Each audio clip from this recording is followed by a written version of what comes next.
ಓಂ ಶ್ರೀ ಗುರು ಬಸವಲಿಂಗಾಯ ನಮಃ. ಸರ್ವರಿಗೂ ಶರಣು ಶರಣಾರ್ಥಿ. ಘಟದೊಳಗಣ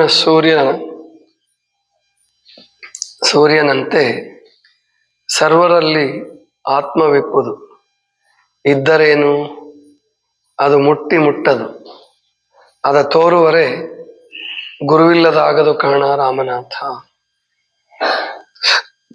ಇದು ಜೇಡರ ದಾಸಿಮಯ್ಯ ಅಥವಾ ದೇವರ ದಾಸಿಮಯ್ಯ ಅಂತ ಏನ್ ಕರೀತೀರಿ, ಅವರ ವಚನ. ಘಟದೊಳಗಣ ಸೂರ್ಯನಂತೆ ಸರ್ವದರಲ್ಲಿ ಆತ್ಮ ಚೈತನ್ಯವಿಪ್ಪುದು. ಅಂದ್ರೆ ನೀವು ಒಂದು ಆವರಣದಲ್ಲಿ, ಮೈದಾನದಲ್ಲಿ 1,000 ಮಡಿಕೆ ಇಟ್ಟು ಅದಕ್ಕೆ ನೀರು ಹಾಕ್ರಿ, ಅದರಲ್ಲಿ ಎಲ್ಲದರಲ್ಲಿಯೂ ಸೂರ್ಯನ ಪ್ರತಿಬಿಂಬ ಬೀಳುತ್ತೆ. ಆದರೆ ಸೂರ್ಯನ ಪ್ರತಿಬಿಂಬ ಅವೆಲ್ಲದರಲ್ಲೂ ಇದ್ರೂ ಕೂಡ ಸೂರ್ಯ ಒಬ್ಬನೇ ಹೊರತು ಬೇರೆ ಬೇರೆ ಅಲ್ಲ. ಪ್ರತಿಯೊಂದು ಘಟದಲ್ಲೂ ಬೇರೆ ಬೇರೆ ಸೂರ್ಯರಿರೋದಿಲ್ಲ. ಹಾಗೆ ಇಲ್ಲಿ ಏನು ಮಾನವ ದೇಹ ಇದೆ, ಅವರೆಲ್ಲರಲ್ಲಿಯೂ ಆತ್ಮ ಇದೆ. ಪ್ರತಿಯೊಂದರಲ್ಲೂ ಆತ್ಮ, ಬರೀ ಮಾನವ ದೇಹ ಅಲ್ಲ. ಪ್ರಾಣಿಗಳು, ಪಕ್ಷಿಗಳು, ಹುಳಹುಪ್ಪಟೆಗಳು ಎಲ್ಲವೂ ಆತ್ಮ ಚೈತನ್ಯದಿಂದ ಕೂಡಿವೆ. ಅದಕ್ಕೆ ಅವು ಹರಿದಾಡ್ತವೆ, ಸುಳಿದಾಡ್ತವೆ, ಆಹಾರವನ್ನು ಹುಡುಕ್ತವೆ, ಬೆಳಿತವೆ, ಬಾಳ್ತವೆ, ಸಾಯ್ತವೆ. ಸೃಷ್ಟಿ ಸ್ಥಿತಿ ಲಯಕ್ಕೆ ಎಲ್ಲ ಜೀವಗಳು ಒಳಗಾಗ್ತವೆ. ಕಾರಣ ಏನಂದ್ರೆ ಎಲ್ಲದರಲ್ಲಿಯೂ ಆತ್ಮ ಇದೆ. ಆದರೆ ಅದು ಮುಟ್ಟದು. ಎಲ್ಲದರಿಗೂ ಇದ್ರೂ ಕೂಡ ಅದು ತೋಚೋದಿಲ್ಲ. ಅದನ್ನ ತಿಳಿಸ್ಕೊಡ್ಬೇಕಾದ್ರೆ ಅದ ತೋರುವರೆ ಗುರುವಿಲ್ಲದಾಗದು ಕಾಣ ರಾಮನಾಥ. ಗುರುವಿನ ಉಪದೇಶ, ಗುರುವಿನ ಮಾರ್ಗದರ್ಶನ ಮತ್ತು ಗುರುವಿನ ಮಾರ್ಗದಲ್ಲಿ ಗಟ್ಟಿಯಾಗಿ ನಡೆದು, ಸುಮ್ಮನೆ ನಡೆಯೋದಲ್ಲ, ಗಟ್ಟಿಯಾಗಿ ನಡೆದ್ರೆ ಮಾತ್ರ ಪ್ರತಿಯೊಬ್ಬರಲ್ಲೂ ಆ ಚೈತನ್ಯ ಪ್ರಕಟ ಆಗತ್ತೆ. ಮತ್ತೆ ಪರಮಾತ್ಮನ ಸೃಷ್ಟಿ ಹೀಗಿದೆಯಲ್ಲ, ಇದು ಅಧೋಮುಖ ಪ್ರವೃತ್ತಿಯ ಸೃಷ್ಟಿ. ಸಾಧಕರೆಲ್ಲರೂ ಗುರಿ ಮುಟ್ಲೇಬೇಕು ಅನ್ನುವಂತ ನಿರೀಕ್ಷೆ ಮಾಡೋದು ಅದು ಸರಿಯಾದ ಕ್ರಮ ಅಲ್ಲ, ಮುಟ್ಟೋದು ಇಲ್ಲ. ಅದನ್ನೇ ಅದರಲ್ಲಿ ಈಗೇನು ಮಾತಾಜಿಯವರು ಹೇಳಿದ್ರಲ್ಲ, ಹುಣಸೆ ಹೂವೆಲ್ಲ ಕಾಯಾಗವಲ್ಲವೇ. ಹುಣಸೆ ಮರ ಸಿಕ್ಕಾಪಟ್ಟೆ ಹೂ ಬಿಡುತ್ತೆ, ಆದ್ರೆ ಎಲ್ಲವೂ ಕಾಯ ಆಗೋದಿಲ್ಲ. ಪ್ರಕೃತಿ ಬರೀ ಹುಣಸೆ ಮರ ಅಂತಲ್ಲ, ಮಾವಿನ ಗಿಡನೂ ಅಷ್ಟೇ. ಮಾವಿನ ಗಿಡದಲ್ಲಿ ಬೇಕಾದಷ್ಟು ಎಲೆಗಳಿರ್ತವೆ, ಆದ್ರೆ ಅವೆಲ್ಲ ಕಾಯ ಆಗೋದಿಲ್ಲ. ಯಾವ ಗಾಳಿಯ ಹೊಡೆತವನ್ನು ತಡೆದುಕೊಂಡು, ಮಳೆಯ ಹೊಡೆತವನ್ನು ತಡೆದುಕೊಂಡು ಅವೆಲ್ಲದರಲ್ಲೂ ಗಟ್ಟಿಯಾಗಿ ಉಳಿತಾವ, ಅಂತಹ ಕಾಯಿಗಳು, ಹೂಗಳು ಕಾಯಿ ಆಗ್ತವೆ, ಕಾಯಿಗಳು ಹಣ್ಣಾಗ್ತವೆ. ಅದನ್ನೇ ಭಗವದ್ಗೀತೆಯಲ್ಲಿ ಇನ್ನೊಂಥರ ಹೇಳ್ತಾರೆ, ಬಹಳ ಚೆನ್ನಾಗಿದೆ ಅದು. ಆಧ್ಯಾತ್ಮ ಕ್ಷೇತ್ರಕ್ಕೆ ಕಾಲಿಡುವವರ ಸಂಖ್ಯೆ ತುಂಬಾ ಕಡಿಮೆ ಅಂತೆ, ಬಹಳ ಕಡಿಮೆ. ಇವತ್ತು ಅಂತಲ್ಲ, ಭಗವದ್ಗೀತೆಯನ್ನ ಬರೆದು ಸುಮಾರು 5,000 ಅಥವಾ 6,000 ವರ್ಷಗಳಾಗಿರಬಹುದು. ಆವಾಗ್ಲೇನೆ ಈ ಮಾತು ಬರೆದಿದ್ದಾರೆ.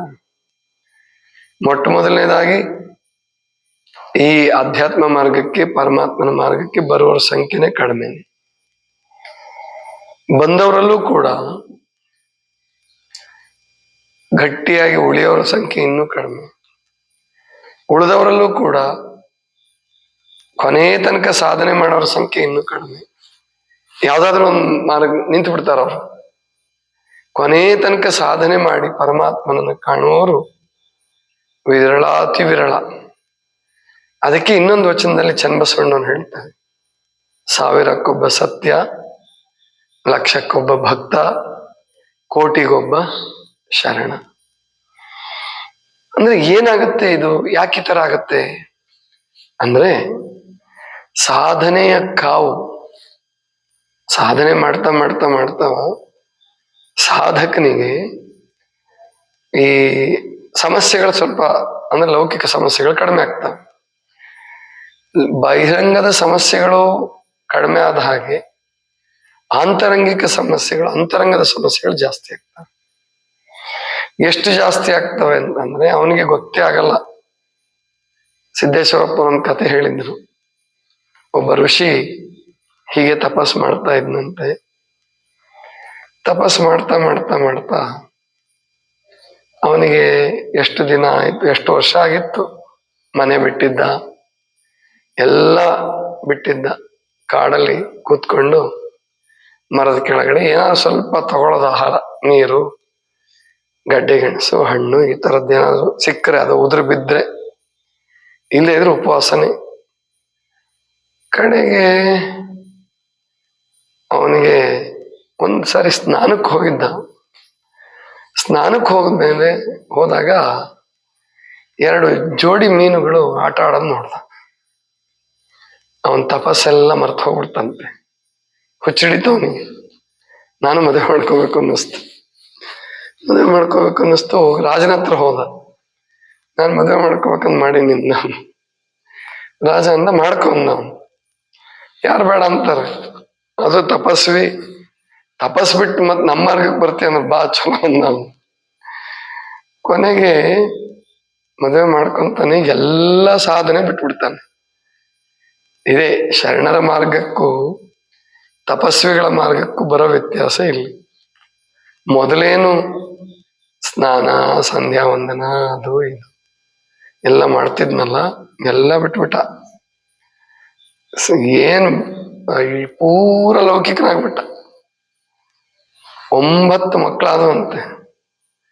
9 ಮಕ್ಳು ಆದ್ಮೇಲೆ ಬೈದ್ ಬಿಡ್ತಾಳೆ ಹೆಂಡತಿ. ಒಂದ್ ದಿವಸ ಏನೋ ಕಾರಣ ಚೆನ್ನಾಗಿ ಬೈದ್ ಬಿಡ್ತಾನೆ. ಆಗ ವೈರಾಗ್ಯ ಬರ್ತದ ಅವನಿಗೆ, ತಪಸ್ಸಿಗೆ ಹೋಗ್ತಾನೆ. ಅಂದ್ರೆ ಶರಣರು ಏನ್ ಹೇಳಿದ್ರು? ಯಾವುದು ಅತಿ ಬೇಡ ಅಂತ ಹೇಳಿದ್ರು. ನೀನ್ ಎಲ್ಲವನ್ನೂ ಬಿಟ್ಟು ಕಾಡಿಗೆ ಹೋಗಿ ಮತ್ತೆ ನಾಡಿಗೆ ಬಂದು ಮತ್ತೆ ಪತಿತನಾದೆ ಅಂತ ಹೇಳಿ ಎಷ್ಟೋ ಜನ ಆತ್ಮಹತ್ಯೆ ಮಾಡ್ಕೊಂಡ್ಬಿಟ್ಟಿದ್ದಾರೆ. ಮದುವೆ ಆದ್ಮೇಲೆ ಅವ್ರಿಗೆ ಇಲ್ಲೂ ಹೊಂದ್ಕೊಳಕ್ಕಾಗಲ್ಲ, ತಪಸ್ಸು ಇಲ್ಲ, ಆತ್ಮಹತ್ಯೆ ಮಾಡ್ಕೊಂಡ್ಬಿಟ್ಟಿದ್ದಾರೆ. ಈ ಥರನೂ ಆಗುತ್ತೆ. ಅದಕ್ಕೆ ಶರಣರೇನು ಹೇಳಿದ್ರು? ಸಹಜವಾಗಿ ಬದುಕು. ಮೊದಲು ಗುರುವನ್ನ ಅರಸು, ಗುರುವಿನ ಉಪದೇಶವನ್ನು ಪಡ್ಕೊ. ಗುರುವಿನ ಉಪದೇಶವನ್ನು ಪಡ್ಕೊಂಡು ಪರಮಾತ್ಮ ಕೊಟ್ಟಿರ್ತಕ್ಕಂತಹ ಸಂಪತ್ತನ್ನ ಸರಿಯಾಗಿ ಬಳಸ್ಕೊ. ಅದಕ್ಕೆ 3 ಸಂಪತ್ತನ್ನ ಗುರುತಿಸಿದ್ರು ಅವರು: ತನು, ಮನ, ಧನ. ನಾವು ಕಾಯಕ ಮಾಡ್ತಾ ಇರ್ಬೇಕಾದ್ರೆ, ಬದುಕ್ತಿರ್ಬೇಕಾದ್ರೆ, ಸಾಧನೆ ಮಾಡ್ತಿರ್ಬೇಕಾದ್ರೆ ಈ 3 ಸಂಪತ್ತುಗಳು ಬಂದೇ ಬರ್ತವೆ. ಬೇಡ ಅಂದ್ರೆ ಬೇಕು ಅಂದ್ರೆ ಬರಬೇಕು. ಮತ್ತಿವು ತನು ಚೆನ್ನಾಗಿರ್ಬೇಕು, ಗಟ್ಟಿಮುಟ್ಟಾಗಿರ್ಬೇಕು, ತನು ಬೆಳಿಬೇಕು. ದುರ್ಬಲರಿಂದ ಏನು ಸಾಧಿಸಕ್ಕಾಗಲ್ಲ. ಸ್ವಾಮಿ ವಿವೇಕಾನಂದರು ಹತ್ರ ಒಬ್ಬ ಬರ್ತಾನೆ.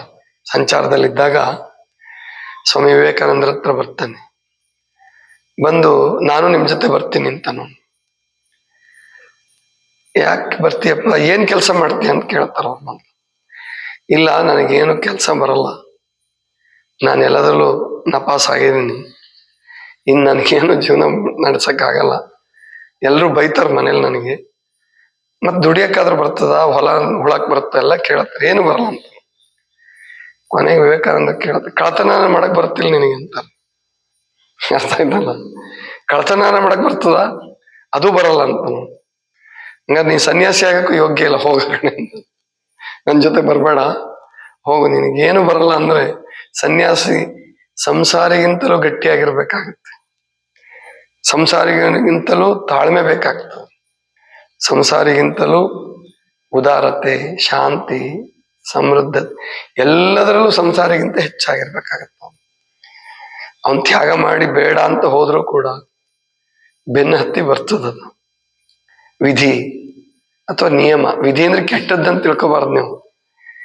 ಪರಮಾತ್ಮನ ನಿಯಮ ಇದೆ. ಏನು ಅದು? ನಾವು ಬೇಡ ಅಂತ ಹೋದಷ್ಟು ಅದು ಜೋರಾಗಿ ಬರ್ತದೆ. ಅದನ್ನು ಸ್ವಾಮಿ ವಿವೇಕಾನಂದ ಹೇಳ್ತಾರೆ, ಇದು ವಿಧಿ ಅಂದ್ರೆ ವಿಲಾಸಿನಿ ಇದ್ದ ಹಾಗೆ. ನಾವು ಬೆನ್ನ ಹತ್ತಿದ್ರೆ ಓಡೋಗುತ್ತೆ, ನಾವು ಬೆನ್ ತಿರುಗಿಸಿ ಸಾಧನೆ ಕಡೆಗೆ ಹೋದ್ರೆ ಅದು ನಮ್ ಬೆನ್ನು ಹತ್ತುತ್ತೆ. ಬಹಳ ಎಚ್ಚರಿಕೆಯಿಂದ ಇರಬೇಕು ಅಂತ ಅನ್ನೋ ಮಾತನ್ನು ಕೂಡ ಅವರು ಹೇಳ್ತಾರೆ. ಅದಕ್ಕೆ ಶರಣರು ಒಂದು ಸಮನ್ವಯ ಮಾರ್ಗ ತೋರಿಸಿದ್ರು. ಪ್ರಾಯಶಃ ಶರಣರಿಗೆ ಕಾಲಜ್ಞಾನ ಗೊತ್ತಿತ್ತು ಅವರಿಗೆ. ಮುಂದೆ ಇಂಥ ಒಂದು ಕಾಲ ಬರ್ತದೆ ಭಾರತ ದೇಶದಲ್ಲಿ, ಕಾಡು ಇರೋದಿಲ್ಲ, ಗವಿಗಳು ಇರಲ್ಲ, ಮತ್ತೆ ಎಲ್ಲರೂ ಹಿಮಾಲಯಕ್ಕೆ ಹೋಗಿದ್ರೆ ಅಲ್ಲಿ ಜಾಗ ಸಾಕಾಗಲ್ಲ. ಅದಕ್ಕೆ ಅವರೊಂದು ನಿತ್ಯ ನೂತನ ಧರ್ಮ ಕೊಟ್ರು ಮತ್ತು ಎಲ್ಲರಿಗೂ ಅನ್ವಯ ಆಗುವಂತಹ ಧರ್ಮ ಕೊಟ್ರು.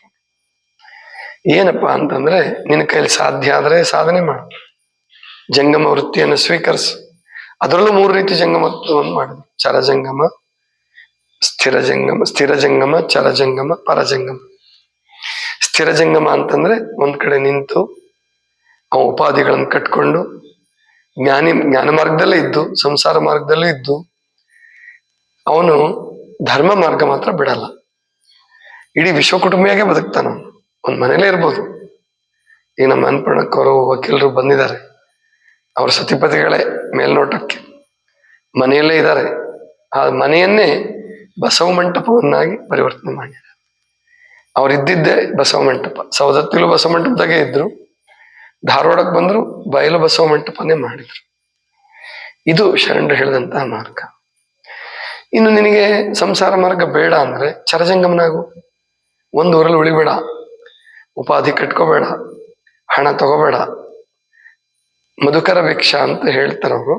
ಬಂದ್ರೆ ಬೌದ್ಧ ಭಿಕ್ಕುಗಳು ಹೆಂಗೆ ಒಂದೊತ್ತು ಊಟ ಮಾಡ್ತಾ ಇದ್ರು, ಈಗಿನವ್ರೇ ನಂಗೆ ಪಾಲಿಸ್ತಾ ಇರಲು ಗೊತ್ತಿಲ್ಲ. ಬುದ್ಧನ ಕಾಲಕ್ಕೆ ಬುದ್ಧನು ಸ್ವತಃ ಭಿಕ್ಷಕ್ಕೆ ಹೋಗ್ತಿದ್ರು. ಅಲ್ಲಿ ಪ್ರವಚನ ಯಾವ್ದಾದ್ರು ಊರಿಗೆ ಹೋದ್ರೆ ತಾವೇ ಸ್ವತಃ ಭಿಕ್ಷಾ ಪಾತ್ರ ಹಿಡಿದು ಬುದ್ಧ ಭಿಕ್ಷಕ್ಕೆ ಹೋಗ್ತಾ ಇದ್ರು. ಹಾಗೆ ಚರಜಂಗಮನಾಗಿ ಅಡ್ಡಾಡು. ಮುಂದೆ ಸ್ಥಿರ ಚರ ಬೇಡ ಆಯ್ತು ನಿನಗೆ. ಚರಜಂಗಮನಾಗ ಅಡ್ಡಾಡದೆ ಬೇಡ, ಅದು ಸಾಕು ಅನ್ನಿಸ್ತಾ? ಸದ್ಗುಣಗಳನ್ನು ಕಲ್ತ್ಕೊಂಡ್ಯಾ, ಸಾಧನಾ ಪಥವನ್ನು ಕಂಡುಕೊಂಡ್ಯಾ? ಹಾಗಾದ್ರೆ ಒಂದು ಕಡೆ ನೆಲೆ ನಿಲ್ಲು. ಅಲ್ಲಿ ದೇವರ ಸ್ವರೂಪವಾಗಿ, ದೇವರ ಪ್ರತಿರೂಪವಾಗಿ, ಯಾರಿಗೂ ತೊಂದರೆ ಕೊಡ್ಲಾರ್ದೆ, ಯಾರಿಗೂ ಭಾರ ಆಗ್ಲಾರ್ದೆ ಪ್ರೀತಿಯಿಂದ. ಅದಕ್ಕೆ ಶರಣರು ಒಂದು ಮಾತು ಹೇಳ್ತಾರೆ, ಯಾವುದೋ ಒಬ್ರು ಶರಣರು ಹೇಳಿದ್ದಾರೆ, ಮಧುಕರ ಭಿಕ್ಷಾ ಅಂದ್ರೆ ಅದೇನೆ. ಅಂದ್ರೆ ದುಂಬಿ, ಜೇನು ಒಂದು ಹೂವಿನಿಂದ ಮಕರಂದ ಹಿರಲ್ಲ, ಜಾಸ್ತಿ ಹಿರ್ಕೊಳ್ಳಲ್ಲ. ಅದು ಸಾವಿರಾರು ಹೂಗಳ ಅಡ್ಡಾಡುತ್ತೆ. ಒಂದು ದಿವಸದಲ್ಲೇನೆ ಸಾವಿರಾರು ಹೂವಿನ ಮೇಲೆ ಕುತ್ಕೊಳ್ಳುತ್ತೆ. ಆ ಹೂವಿಗೂ ನೋವಿಲ್ಲ. ಇದಕ್ಕೆ ಆಸೆ ಅಂದ್ರೆ ಲೋಭ ಇಲ್ಲ. ಇದ್ರ ಕೆಲಸ ಮಾಡೋದು, ದುಡಿಬೇಕು ದುಡಿಬೇಕು ದುಡಿಬೇಕು ಅಂತಹ ದುಡಿತನವನ್ನ ಶರಣರು ಹೇಳ್ಕೊಟ್ರು. ಜಂಗಮಕ್ಕೂ ಕೂಡ ದುಡಿತಾನೆ ನಿಯಮ ಮಾಡಿದ್ರು, ದುಡಿಲೇಬೇಕು ಅಂತ ಹೇಳಿದ್ರು. ಸೋಮಾರಿಯಾಗಿ ಕುತ್ಕೊಳಕ್ಕಾಗಲ್ಲ, ಕುತ್ಕೋಬಾರದು. ಸಿದ್ದರಾಮೇಶ್ವರ್ ಹೇಳ್ತಾರೆ, ಯೋಗಿಯ ಕಾಯ ವೃಥ ಹೋಗ್ಬಾರ್ದು, ವ್ಯರ್ಥ ಆಗಬಾರ್ದು. ಶ್ರಮ ಪಡಬೇಕು, ಸಾಧನೆ ಮಾಡಬೇಕು, ಧ್ಯಾನ ಮಾಡಬೇಕು.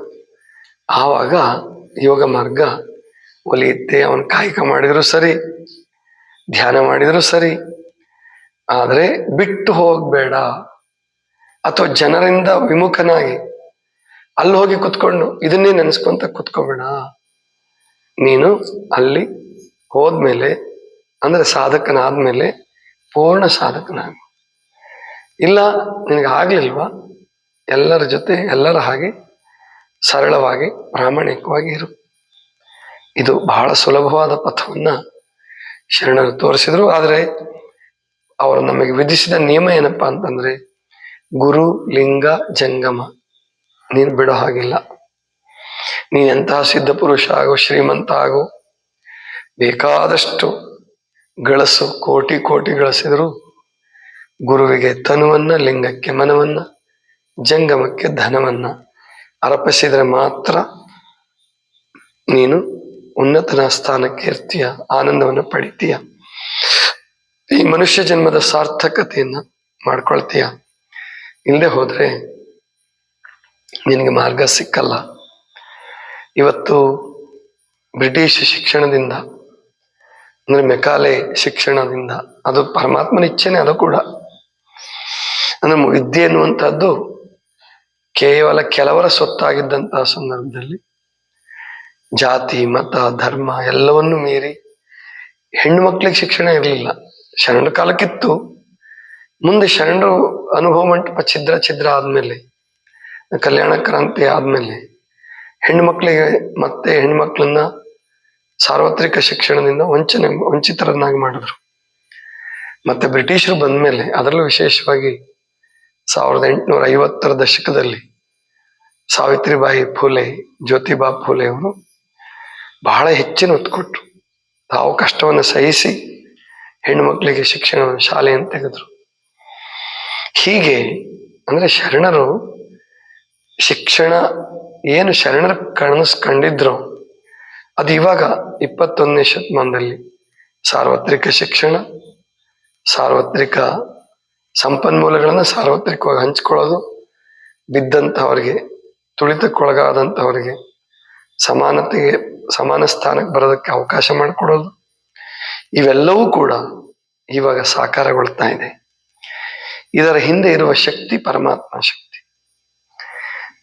ಹೆಸರು ಬೇರೆ ಇರ್ಬೋದು, ಸಂವಿಧಾನ ಅಂಬೇಡ್ಕರ್ ಅವರು ಬರೆದ್ರು ಅಥವಾ ಸಂವಿಧಾನ ಸಮಿತಿ ಬರೀತು ಅಂತಿದ್ರು ಕೂಡ, ಬಸವಣ್ಣನವರ ವಚನಗಳ ಆಶಯ ಸಂವಿಧಾನದಲ್ಲಿ ಸಾಕಷ್ಟಿದೆ. ಪ್ರತಿಯೊಬ್ಬರಿಗೂ ಹಕ್ಕುಗಳನ್ನು ಕೊಟ್ಟರು ಸಂವಿಧಾನದಲ್ಲಿ. ಅದನ್ನು ಬಸವಣ್ಣವರು 12ನೇ ಶತಮಾನದಲ್ಲಿ ಹಕ್ಕುಗಳನ್ನು ಕೊಡಲಿಕ್ಕೆ ಪ್ರಯತ್ನ ಪಟ್ಟರು. ಸಾಧ್ಯವಾದಷ್ಟು ಮಟ್ಟಿಗೆ ಭಕ್ತಿ ಮಾರ್ಗವನ್ನ ಬೇಸಾಗಿಟ್ಕೊಂಡು, ಭಕ್ತಿ ಮಾರ್ಗಕ್ಕೆ ಯಾರು ಬರ್ತಾರೋ, ಅನುಭವ ಮಂಟಪಕ್ಕೆ ಯಾರಿಗೆ ಬರ್ತಾರೋ ಅವ್ರಿಗೆ ಈ ವಿದ್ಯೆಯನ್ನು ಕಲಿಸಿದ್ರು. ಬಸವಣ್ಣವ್ರು ಕೊಡೋದಲ್ಲ, ಮೀಸಲಾತಿ ಅಂತ ಕೊಡ್ಲಿಲ್ಲ. ನೀವು ಕಾಯಕ ಮಾಡ್ರಿ, ಧ್ಯಾನ ಮಾಡ್ರಿ, ಪೂಜೆ ಮಾಡ್ರಿ, ಮತ್ತು ಎಲ್ಲರನ್ನೂ ಸಮಾನವಾಗಿ ಕಾಣ್ರಿ, ನೀವು ಸ್ವಾಭಾವಿಕವಾಗಿ ಎಲ್ಲವನ್ನು ಪಡಿತೀರ, ಎಲ್ಲ ಹಕ್ಕುಗಳಿಗೆ ನೀವು ಬಾಧ್ಯಸ್ಥರಾಗ್ತೀರ ಅನ್ನುವ ಮಾತನ್ನ ಅವ್ರು ಹೇಳಿದರು. ಹಾಗೇನೆ 36 ವರ್ಷಗಳ ಕಾಲ ಅನುಭವ ಮಂಟಪವನ್ನ ಕಟ್ಟಿ ಬೆಳೆಸಿದ್ರು. ಅದು ಪರಮಾತ್ಮನ ಇಚ್ಛೆ. ಯೇಸು ಕ್ರಿಸ್ತನನ್ನ ಕೆಲವೇ ವರ್ಷಗಳಲ್ಲಿ ಗಲ್ಲಿಗೆ ಹಾಕಿದಂತ ಜಗತ್ತು, ಅಂದ್ರೆ ಜಗತ್ತು ಹಾಕ್ತು ಅಂತಲ್ಲ, ಜಗತ್ತಿರೋದೇ ಹಾಗೆ ಕಲ್ಯಾಣ ಕ್ರಾಂತಿ ಸಂಭವಿಸ್ತು. ಕಲ್ಯಾಣ ಕ್ರಾಂತಿ ಸಂಭವಿಸಿ ಅದು ಛಿದ್ರ ಆಯ್ತು, ಎಲ್ಲ ಕಡೆಗೂ ಹರಡ್ತು. ಆದರೆ ಬಸವಣ್ಣವ್ರ ಕಾಲಕ್ಕೆ ಅನುಷ್ಠಾನ ಆದ ಹಾಗೆ ಸಾಧ್ಯ ಇಲ್ಲ. ಅದು ಆಗ್ತಾ ಇದೆ. ನಾವು ಬಸವಣ್ಣವ್ರು ಒಂದು ಜನ್ಮದಲ್ಲಿ ಸಾಧಿಸಿದ್ದನ್ನ ನಮಗೆ 10 ಜನ್ಮ ಬೇಕಾಗಿ ಬರ್ಬೋದು, 20 ಜನ್ಮ ಬೇಕಾಗಿ ಬರ್ಬೋದು. ಆದರೆ ನಾವು ತಯಾರಿರ್ಬೇಕು, ಆ ಪಥದಲ್ಲಿಯೇ ನಾವು ನಡಿಬೇಕು.